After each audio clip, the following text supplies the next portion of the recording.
Hello बच्चों, let's read the question. The question says a 3 kg block is released from rest while fully submerged in a liquid. Okay. The liquid displaced by the submerged object has a mass of 5 kg. How far and in what direction does the object move in 0.2 seconds, assuming that it moves freely and that the drag force on it from the liquid is negligible? Okay. So basically, question is saying there is an object which is fully submerged in a liquid. ठीक है, इसको पूरी तरह से liquid के अंदर डुबा दिया गया है. ओके, और इसका जो मास है वो 3 kg है और जो मास इसने डिस्प्लेस किया है लिक्विड का वो 5 kg है. ठीक है, तो इससे हम ये बोल सकते हैं जो बायोंट फोर्स होगा, है ना, वो बायोंट फोर्स इक्वल होगा किसके, 5 kg इंटू जी, यानी कि 5 इंटू 10, 50 न्यूटन के, है ना.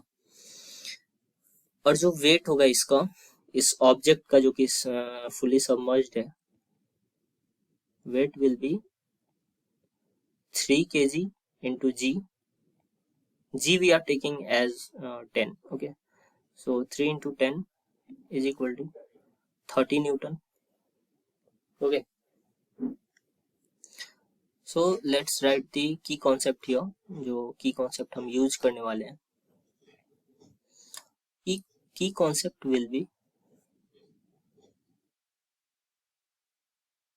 key concept is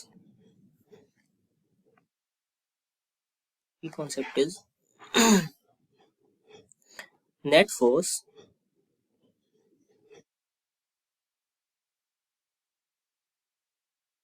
acting on block or object will be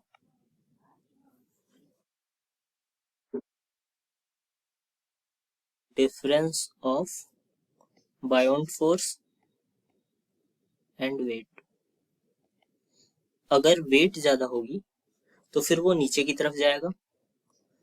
if weight is greater than buoyant force तो मोशन डाउनवर्ड होगा. ठीक है, and if buoyant force is greater than weight then motion upward होगा. ठीक है, अगर वेट ज्यादा होगा तो सिंक करेगा और अगर बायोन फोर्स ज्यादा होगा तो ऊपर की तरफ भागेगा ऑब्जेक्ट. ठीक है, तो फिर we can write here the weight as given. 3 kg इसका मास है तो फिर 30 न्यूटन इसका वेट हो जाएगा. And buoyant force is equal to 50 newton because 5 kg इसने डिस्प्लेस किया है. तो जितना वो मास डिस्प्लेस करता है ऑब्जेक्ट लिक्विड का, that into g is equal to the buoyant force acting upon that object. Okay,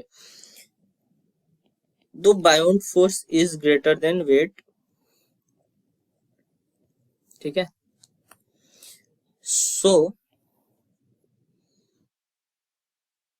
object will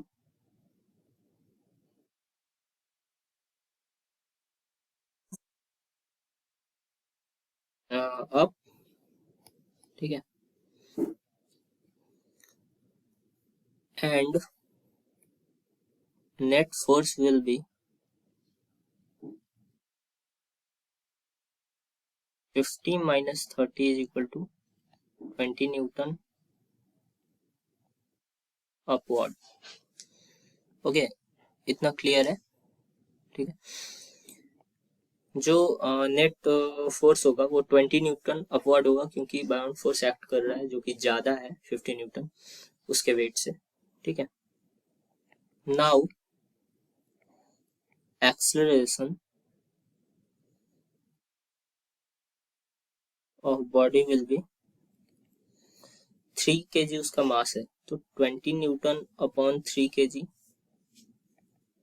ठीक है, यानी कि 20/3 मीटर पर सेकेंड स्क्वायर इसका एक्सेलरेशन हो जाएगा. जैसा ही क्वेश्चन में पूछ रहा है 0.2 सेकेंड में ये कितना मूव करेगा, है ना. तो फिर we can say in 0.2 seconds,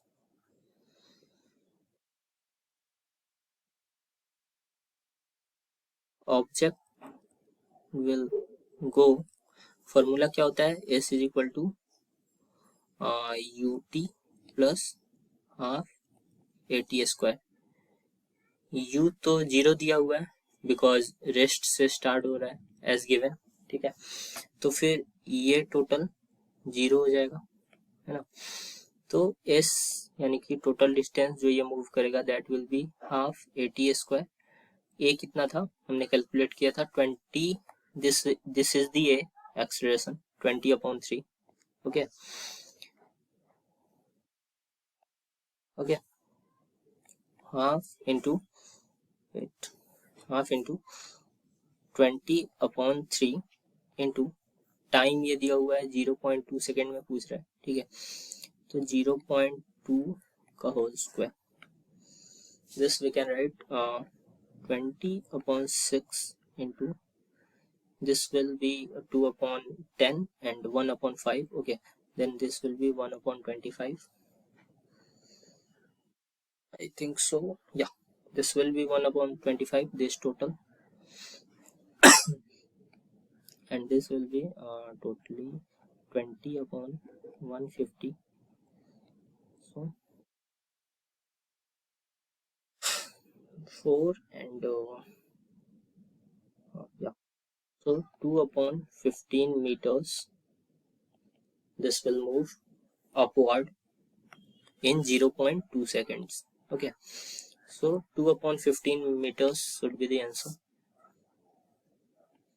2/15 meter, this should be the answer। And as it is given कि जो ड्रैग फोर्स था वो नेग्लिजिबल था, अगर वो नेग्लिजिबल नहीं होता तो फिर उसमें विस्कोसिटी वगैरह ये सब लगती, बट ये सब कुछ नहीं था, तो this was generally kinematics question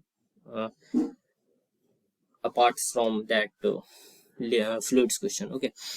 तो फ्लूइड्स क्वेश्चन के साथ साथ थोड़ा काइनेमेटिक्स का भी पार्ट लग रहा था इसमें। सो 2/15 meters would be the answer। I hope you all understood it well. Thank you.